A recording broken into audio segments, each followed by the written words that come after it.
Hello there folks, and thanks for joining me at my tying bench again. Today I'm going to tie a fly that I've seen tied, and I never tied one before myself. It's an old wet fly pattern, and it's called the blue bow. And if I see one I haven't tied before, I got to give it a go. So I tied one here, as you can see, and I thought I'd bring you along to tie another one, and you might want to tie this one as well. It's a standard wet fly pattern. We have a gold tag, and we have a light blue, medium to medium blue floss body, and a black palmered hackle down the body, and a matched set of gray duck quill wings, or segments rather, for the wing. And we use two threads. We start off with a white, then we'll switch to a black. So okay, I'll get this little guy device here. I'm tying on a size 10 Musthead wet fly, $33.99. So the first thing we'll do is get our hook locked in the vise here. Lock that down nice and tight there. Okay, there we go. Okay, so we'll start with a Danbull 6/0 in white, and I'm going to start that just behind the eye there. Okay, and we're going to wrap that back. Nice smooth thread base here, and we're going to come back to about just past the point of ways there. Snip off our excess thread.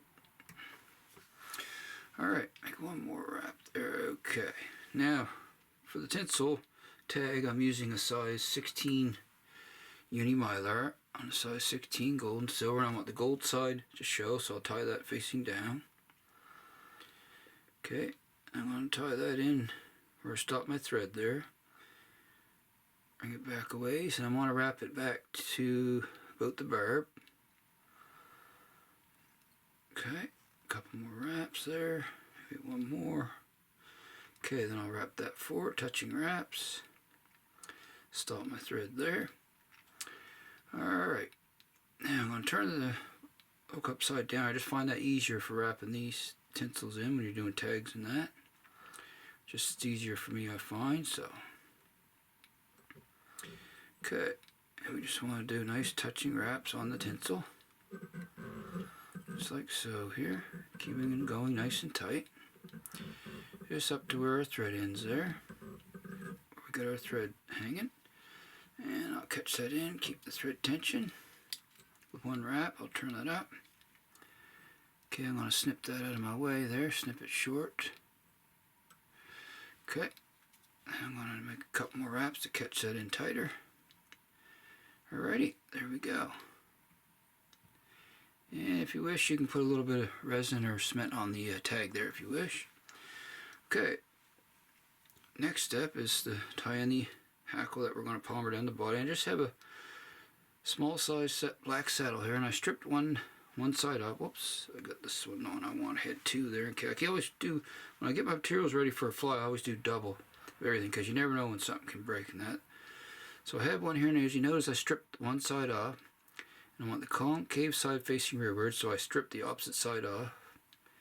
And we're going to tie that in here. I'm going to just cut a little tie-in point here. Okay, we're going to tie that in right in front of our tag here. Catch that in right there, just like so. Okay, and we're going to move forward. Okay, there we go. Next is our floss body, and I'm using some single strand uni floss here, and it says Dr. Blue. It's just more or less a light to medium blue. Any blue floss you have will work. Alright, so I'm going to catch a strand of that in here, catch that up around, bring it on my side, then I'm going to pull it to about where I want the body to be. Alrighty, so now we're going to make a couple wraps back, then forward, and we're going to trap all that down. Good. Try to keep my thread flat here. I'm going to spin it and then try to keep it flat as I'm wrapping forward. Just like so there. Try to keep that floss from wrapping down around. Okay. Doesn't look too bad, folks. Just want to try to keep a smooth underbody if you can. Alright, that's as far as we want to go right there. Okay. Next step is to try to keep this floss going at an even tension as you wrap. That's very important, because because usually if you don't, it likes to fray on you, as you know. Once you get the first wrap in, we're doing good if we get that in without any fraying. That's the key. Okay, now I'm going to continue to wrap forward with the body here. It doesn't always come out smooth as you wish, but if you're going to have it for a fishing fly, it doesn't really matter. I don't fret about it too much. And if I get a couple frays, I can always trim them out afterwards. Okay. Come up around one more time. That's where I want to end the body, so I'll come up around, catch it in. One wrap, another wrap. Couple in front. Nice snug wraps. I'll snip that out. Okay. Okay, now do a couple more securing wraps in there, nice and tight. Alrighty, so there's our floss body, and we got our hackle ready to palmer, so we'll do that next. Now, hopefully this will go the way I want it to. It doesn't always, but we're going to hope that it does, folks. Alright, here we go. Make our first wrap. Keep your wraps nice and tight. Second wrap there. Okay, I'm going to grab this with my hackle pliers, folks. Don't want that to slip out of my fingers. Okay, it's going good. Just make evenly spaced wraps as you go. Just like so. Till we get up to our tie-off point. When we get up here close to the eye, I want to make 2 or 3 extra wraps here. More or less like a collar. Okay, that's fine. I'll come around, keep the thread tight. Catch that in with 2 wraps. Release my pliers. Couple more tight securing wraps, and I'm going to snip that out. Just like so here. Okay, there we go. Okay, now what I want to do is sort of part that. I want to push this down on the sides.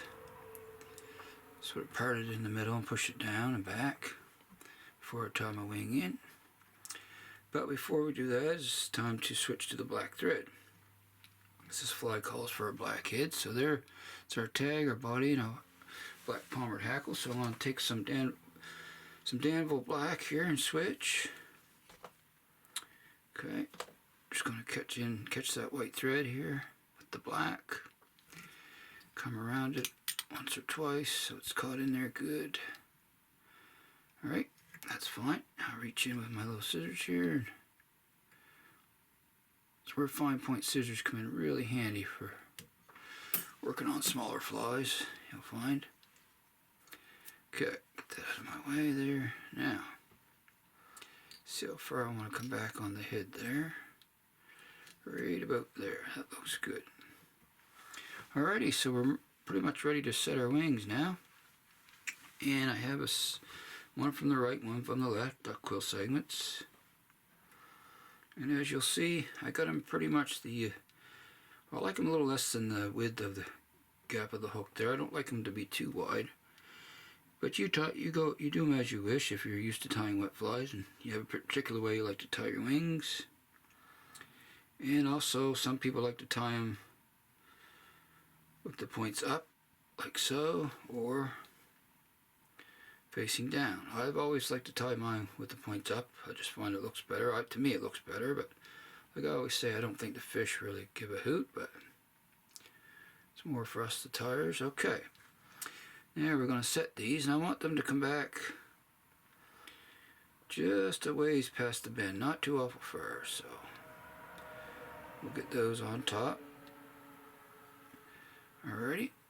Alright, now I'm going to do is bring my bobbin up around, let the thread come down. I'm going to release the bobbin out of my hand, hold the duck quills down, pull straight down, then come straight up, then back down once again, snug wraps. Okay, then I'm going to make 2 or 3 tight wraps here. See how we got the wings here. Let's see. They look pretty good to me, folks. Not bad, right on top. It's pretty much what I want right there, so that suits me. So I got one stray fiber there. I'm going to Just want to tame him down a little bit there. He doesn't go in the way I want him to go. There we go. Alrighty. That's not too shabby. And I see I got one. What I'm going to do, I got one quill. One section here has got one fiber wider than the other. I should, if I'd have noticed it, I'd have done it earlier, but I'm just going to pluck out. Take my needle and pluck out one single fiber on my side just to make those even.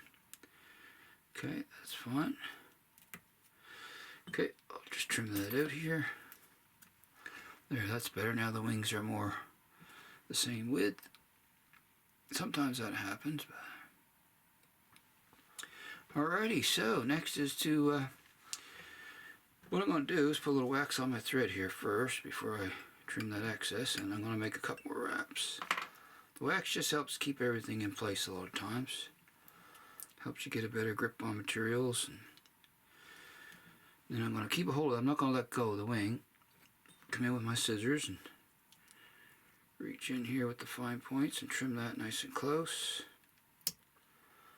Okay, that excess wing material, I want to get in there as close as I can. Without cutting my thread, you definitely don't want to cut your thread, folks. One more little spot there, I'm just being particular. Okay. That should be fine. Alrighty.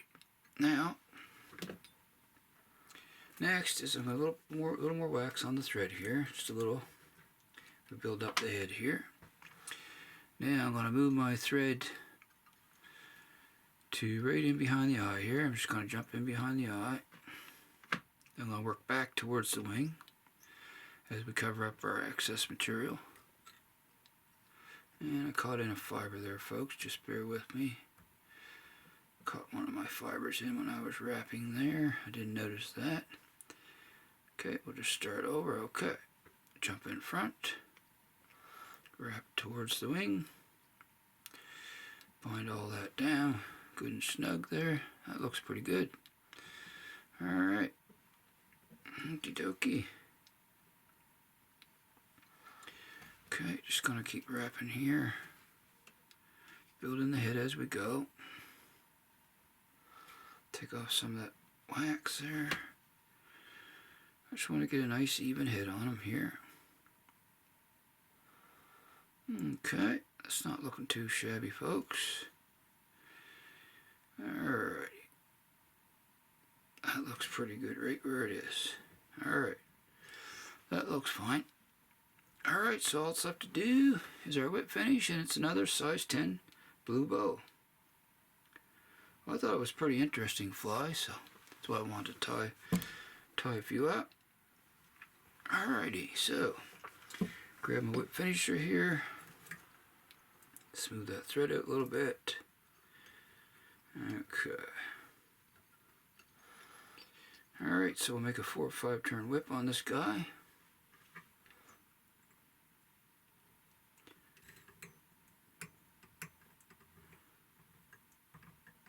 Okay, that's fine. Snug it down nice and tight there. Gonna come in and snip that excess thread here. Okay. Yeah, for a spin I'm gonna put some quick penetrating head spin on this first one coat. And once I do that, I'll put, to finish it off, I'll put a little UV bone dry. This particular cement here soaks in really fast and dries quick, so I like to use it on the first coat when I'm doing these wet flies. Hardens all those thread rats up really good. Alright, okay, we'll let that dry. Only takes a couple seconds there, and as you can see, it's a pretty cool looking fly. I think it is anyhow. So if you have these materials, definitely give this one a whirl. If you like tying wet flies, or if you're just starting tying, give it a go. It's a good way to learn how to do your tying your tags and do a palmered hackle on a wet fly. Okay, and I think the blue color is pretty sharp for the body. Blue and black and the gray go good together. So now the last step, so I want to take a little bit of bone dry here. It may not be completely hardened, but for the sake of the video, I'll put it on now. It's no big deal. Once I get the right bottle here, folks. Alrighty. Now we'll just come around, give that a glossy head now with the bone dry. Just go nice and easy there. We don't want a lot of it on it. We don't want a bunch on our hackle or our wings, so just our thread wraps. Alrighty, that looks good. Okay, I'll cure that up real quick here. Grab the light, and we'll give it a little. I got a little extra there, a little too much right there. Just want to get that off. There we go. Alright, give it a little spin. We'll hit it with the light. There we go. It only takes a jiffy to cure, so it doesn't take long at all. Alright, that's pretty much it right there, folks. There we go. Done deal. So there she be. Another size 10 blue bow. And like I say, when I see different flies on YouTube or whatnot, and I haven't tied them before, I always like to give a few a tie and also give them a try on the water as well when I get a chance. So I hope you enjoyed this video this time around, and if you haven't seen my videos before, don't forget to hit that like and subscribe if you wish there, and throw any comments down below that you may have, because I definitely will read them. I always read my comments from my subscribers and appreciate that, hearing from you. So until next time, folks, like I always say out there, happy tying. I'll see you all again soon, and so long for now, folks.